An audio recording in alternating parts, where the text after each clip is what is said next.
Hello friends, welcome to study with Kashi. Friends, आज की वीडियो में हम क्लास 12 केमिस्ट्री 2026 बोर्ड एग्जाम के चैप्टर नंबर फर्स्ट विलियन यानी कि सॉल्यूशन का पार्ट 1 देखने वाले हैं। फ्रेंड्स, आज की वीडियो बहुत ज्यादा इंपॉर्टेंट होने वाली है क्योंकि आज की वीडियो में हम मोलरता, मोललता और मोल प्रभाज को एकदम आसान शब्दों में समझने वाले हैं। फ्रेंड्स देखिए, आपको इनको रटने की जरूरत नहीं है क्योंकि मोलरता, मोललता और मोल प्रभाज हमारे बोर्ड एग्जाम के लिए बहुत ज्यादा इंपॉर्टेंट है क्योंकि डायरेक्टली हमसे इसकी परिभाषा पूछ ली जाती है और हमसे इसकी न्यूमेरिकल्स भी पूछ लिए जाते हैं। तो चलिए हम अपनी वीडियो को स्टार्ट करते हैं। देखिए फ्रेंड्स, ये चैप्टर नंबर 1 विलियन का मैंने इससे पहले वाली वीडियो में इसका बेसिक कराया था, जिसमें मैंने आपको बताया था कि विलियन क्या होता है, विलय क्या होता है, विलाय क्या होता है। अगर आपने वो वीडियो नहीं देखी तो उसका लिंक आपको डिस्क्रिप्शन में मिल जाएगा, वो आप वहां से जाकर जरूर देखना। तो चलिए फ्रेंड्स, हम अपनी वीडियो को स्टार्ट करते हैं। देखिए, सबसे पहले हमें क्या करना है, सबसे पहले हमें देखिए मोलरता। मोलरता क्या होती है? मोलरता को इंग्लिश में मोलैरिटी भी बोलते हैं, ये बात आपको पता होनी चाहिए। तो देखिए, मोलरता किसी विलयन के 1 लीटर में घुले विलय के मोलों की संख्या को उस विलयन की मोलरता कहते हैं। अब देखिए, आपके मन में सवाल आ रहा होगा कि विलयन क्या है। तो देखिए, चलिए सबसे पहले हम इसका बेसिक एक बार और जान लेते हैं, तभी आपको ये समझ में आएगा। अगर आपको इसका बेसिक समझ में नहीं आया तो आप मोलरता, मोललता और मोल प्रभाज को अच्छे से नहीं कर पाओगे। तो देखिए, इसका बेसिक देखते हैं। देखिए, ये वैसे तो हमने कल वाली वीडियो में कराया था और इसको अगर आपको डीपली समझना है तो इसका लिंक आपको डिस्क्रिप्शन में मिल जाएगा, आप वहां से जाकर जरूर देखना। और फ्रेंड्स, एक बात और, अगर आपने क्लास 12th में अभी एंटर किया है और आप एकदम नए स्टूडेंट है तो अभी तक आपने अगर चैनल को सब्सक्राइब नहीं किया तो चैनल को सब्सक्राइब कीजिएगा और ज्यादा से ज्यादा लोगों में शेयर जरूर करना। अब देखिए, विलयन क्या होता है। विलयन 2 या 2 से अधिक पदार्थों के समांगी मिश्र को विलयन कहते हैं। यानी कि मान लीजिए ये क्या है, ये एक बर्तन है और इसमें क्या है, ये ए और बी 2 पदार्थ मान लीजिए, घटक मान लीजिए या अवयव मान लीजिए। ये हमने क्या किया, यहाँ पे 2 या 2 से अधिक पदार्थों के समांगी मिश्र को। अब देखिए, ए और बी घटक के समान संगठन को क्या बोलेंगे, विलयन कहते हैं। तो ये बर्तन में हमने क्या लिया, ए और बी क्या लिया, पदार्थ लिया, या इसको घटक बोल दो या अवयव बोल दो। इनके समान संगठन को क्या बोलेंगे, हम विलयन कहते हैं। जैसे आप मान लीजिए, ए क्या है, ए मान लीजिए चीनी है और बी क्या है, जल। जब हमने चीनी और जल को मिला दिया तो वो क्या बन गया, वो एक शरबत बनकर तैयार हो गया। अब इसमें आप क्या करेंगे, इसमें आप ये नहीं देख सकते कि चीनी का नहीं निकाल सकते हैं और ना ही आप जल को निकाल सकते हैं क्योंकि वो शरबत बन गया है। तो यही इसमें कहा गया है कि 2 या 2 से अधिक पदार्थों के समांगी मिश्र को विलयन कहते हैं। आई होप फ्रेंड्स आपको विलयन अच्छे समझ में आया होगा। अब देखिए विलय, विलय क्या होता है। तो विलयन में जिस पदार्थ की मात्रा कम हो उसे विलय कहते हैं। तो विलय कैसे कहते हैं, जिसमें विलयन में जिस पदार्थ की मात्रा कम हो उसे क्या कहेंगे, उसे हम विलय कहेंगे। यानी कि आप देखिए, जल में चीनी को घोलेंगे तो जिस चीज में, जैसे बाहर से कोई वस्तु हम जैसे जल में डाल रहे हैं, चीनी क्या होगी, चीनी कम मात्रा में होगी और जल क्या होगा, जल अधिक मात्रा में होगा। तो देखिए, जो कम मात्रा में होगी विलयन में उसको क्या बोलेंगे, उसको बोलेंगे हम विलय। तो यानी कि शरबत में चीनी क्या होगी, शरबत में चीनी होगी हमारी विलय। अब देखिए इसी प्रकार विलायक। तो देखिए, विलायक क्या होता है, यानी कि सोलवेंट। तो विलयन में जिस पदार्थ की मात्रा अधिक हो उसे विलायक कहते हैं। तो देखिए, विलयन में जिस पदार्थ की मात्रा अधिक हो उसे क्या बोलते हैं, उसे विलायक बोलते हैं। यानी कि देखिए, जैसे चीनी और हमने जल को मिलाया तो इसका शरबत बनकर तैयार हो गया, लेकिन इसमें अधिक मात्रा में क्या है, इसमें अधिक मात्रा में है जल और कम मात्रा में क्या है, चीनी। तो अधिक मात्रा में वो क्या है, विलायक, और जो कम मात्रा में है वो है हमारी चीनी। और देखिए नोट, विलयन बराबर विलय प्लस विलायक। यानी कि विलयन में जिस पदार्थ की मात्रा कम हो और विलयन में जिस पदार्थ की मात्रा अधिक हो वो किसके बराबर होगा, विलयन के बराबर होगा। ये बात आपको पता होनी चाहिए। अब देखिए, अब देखते हैं मोलरता यानी कि मोलैरिटी। तो देखिए, मोलैरिटी क्या होती है। तो किसी विलयन के 1 लीटर में घुले विलय के मोलों की संख्या को विलयन की मोलरता कहते हैं। यहाँ पर भी देखिए, ये क्या है, ये एक विलयन है, ये एक विलयन है और इसमें क्या है, इसमें 1 लीटर जल मान लीजिए कुछ भी घुला हुआ है और देख लीजिए, ये हम बाहर से कोई पदार्थ डालेंगे, क्या डालेंगे, बाहर से कोई पदार्थ डालेंगे और देखिए जो अंदर होता है वो क्या होता है, विलायक। और जो बाहर से डाला जाता है वो क्या होता है, विलय होता है। जिसमें घोला जाता है वो क्या होता है, विलायक होता है, और जो बाहर से डाला जाता है वो क्या होता है, विलय होता है। अभी आपने समझा था जो कम मात्रा में होगा वो होगा विलय, और जो ज्यादा मात्रा में होगा वो होगा विलायक। तो देखिए हमने यहाँ पे माना ये क्या है, विलयन, और इसमें 1 लीटर क्या घुला हुआ है, 1 लीटर जल मान लीजिए घुला हुआ है। हमने कोई पदार्थ बाहर से डाला जिसे बोलेंगे विलय।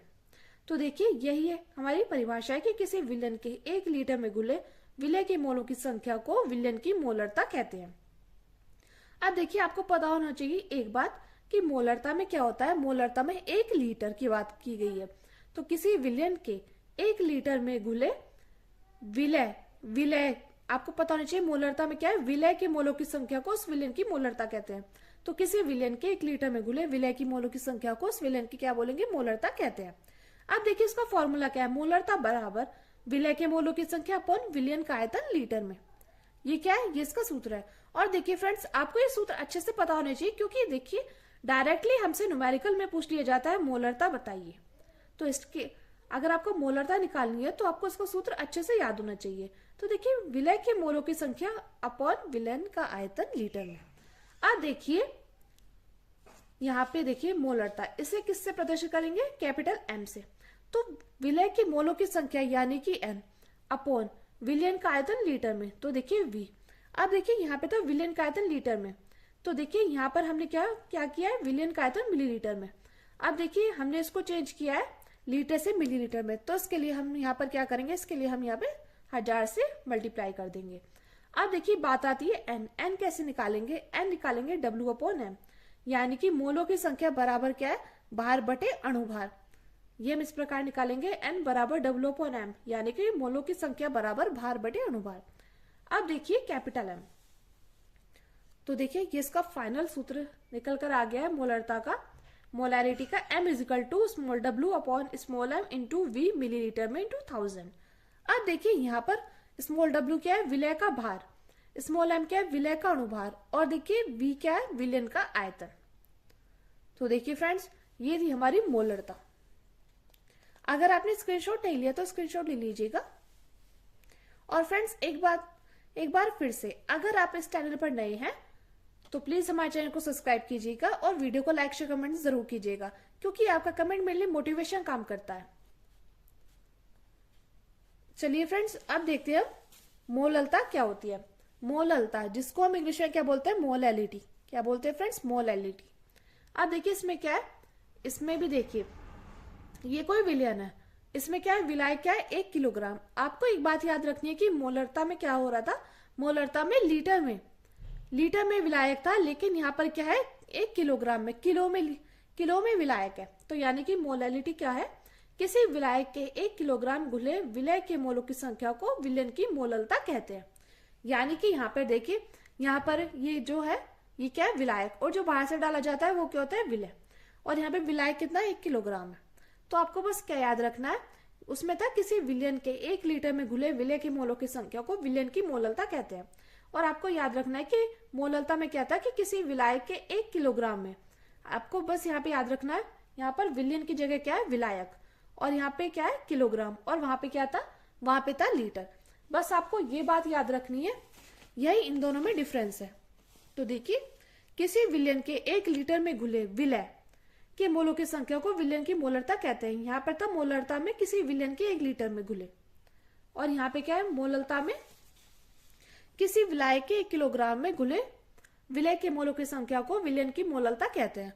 और मोललता इजिकल टू विलय की मोलों की संख्या अपॉन विलायक का भार किलोग्राम में। अब देखिए इसको भी हम किससे प्रदर्शित करेंगे, कैपिटल एम से। अब विलय के मोलों की संख्या स्मॉल एन, विलायक का भार तो अपॉन डब्ल्यू, लेकिन विलायक का भार किसमें होगा, किलोग्राम में। अब देखिए था किलोग्राम में, लेकिन हम इसको चेंज करेंगे ग्राम में, तो यहाँ पर हमें 1000 से गुणा करनी होगी। अब देखिए ये क्या है, एन मोलों की संख्या। तो देखिए मोलों की संख्या हम कैसे निकालेंगे, भार बटे अणुभार से। तो देखिए मोललता का फाइनल सूत्र निकल कर आ चुका है, m is equal to small w upon small m into capital W gram में इंटू 1000। अब देखिए यहाँ पर क्या है, स्मॉल w विलय का भार, स्मॉल m है विलय का अणुभार, कैपिटल W है विलायक का भार। अब देखते हैं मोल प्रभाज। फ्रेंड्स मैं उम्मीद करती हूँ आपको मोलरता और मोललता अच्छे से समझ में आया होगा। अगर आपको अभी भी कोई डाउट है तो आप कमेंट करके जरूर बताना। हम आपका डाउट क्लियर करने की पूरी कोशिश करेंगे। और फ्रेंड्स, वीडियो को ज्यादा से ज्यादा लोगों में शेयर जरूर करना। और आप कहां से हैं और आपका इस बार केमिस्ट्री में कितने मार्क्स लाने का टारगेट है, ये आप कमेंट करके जरूर बताना। आप अपना नाम, आप कहां से, ये आप कमेंट करके जरूर बताना।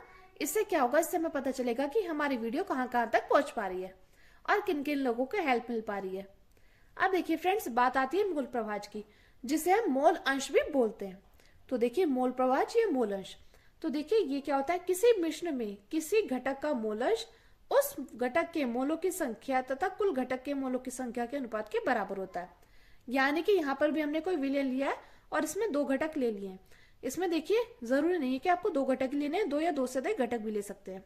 तो देखिए किसी मिश्रण में, यानी कि इसका जो मिश्रण है, किसी मिश्रण में किसी घटक का मोल अंश, या यहाँ पे लिख दीजिए मोल प्रभाज, उस घटक के मोलों की संख्या तथा कुल घटक के मोलों की संख्या के अनुपात के बराबर होता है। तो क्या है, किसी मिश्रण में किसी घटक का मोल अंश उस घटक के मोलों की संख्या तथा कुल घटक के मोलों की संख्या के अनुपात के बराबर होता है। यानी कि आप सूत्र के माध्यम से देखिए आप अच्छे से समझ जाएंगे। अब देखिए यहाँ पर है एक्स ए, एक्स ए क्या हो गया, ए का मोल अंश।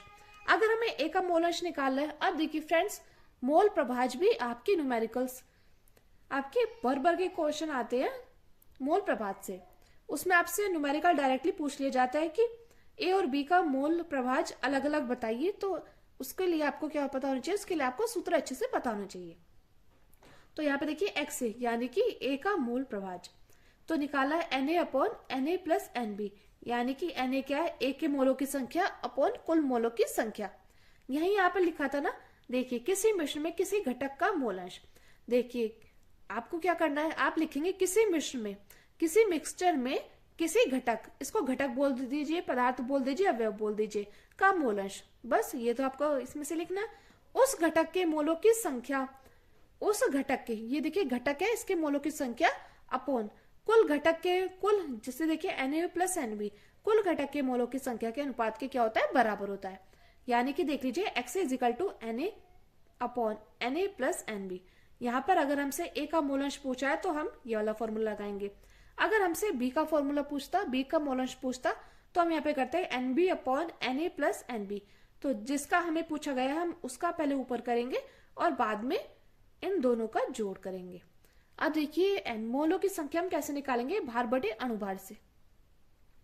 अब देखिए यहाँ पर एक्स ए क्या है, एक्स ए का मोल अंश, Na हमारा ए के मोलों की संख्या, इसी प्रकार एक्स बी क्या है, बी का मोल अंश, और NB क्या है, बी के मोलों की संख्या। तो फ्रेंड्स ये था हमारा मोल प्रभाज, जिसे हम इंग्लिश में, जिसे हम मोल अंश भी बोलते हैं। तो फ्रेंड्स, और देखिए एक बात और, ये डेफिनेशन डायरेक्टली आपसे दो मार्क्स में पूछ ली जाती है, मोलरता, मोललता, मोल प्रभाज। तो इनको आप अच्छे से करिएगा। कल की वीडियो में हम पार्ट 2 करने वाले हैं। ये आज की वीडियो में हमने पार्ट 1 किया था, इससे पहले हमने बेसिक और उससे पहले हमने अपने सिलेबस को डिस्कस किया है। अगर आपने वो वीडियो नहीं देखी तो उसका लिंक आपको डिस्क्रिप्शन में मिल जाएगा। और फ्रेंड्स, मैं प्लेलिस्ट में भी ये वीडियोस डाल दूंगी, जिससे आपको बार बार ढूंढने की जरूरत ना हो, आपको प्लेलिस्ट में ये सारी वीडियो मिल जाए। तो चलिए फ्रेंड्स, आज की वीडियो में बस इतना ही, मिलते हैं नेक्स्ट वीडियो में। Thank you, thanks for watching. और फ्रेंड्स एक बात और, अगर आपने अभी तक चैनल को सब्सक्राइब नहीं किया है तो प्लीज चैनल को सब्सक्राइब कीजिए और वीडियो को लाइक शेयर कमेंट जरूर कीजिएगा, और एक प्यारा सा कमेंट जरूर कीजिएगा, क्योंकि आपका कमेंट मेरे लिए मोटिवेशन काम करता है। तो चलिए फ्रेंड्स, आज की वीडियो में बस इतना ही, मिलते हैं नेक्स्ट वीडियो में। Thank you, thanks for watching.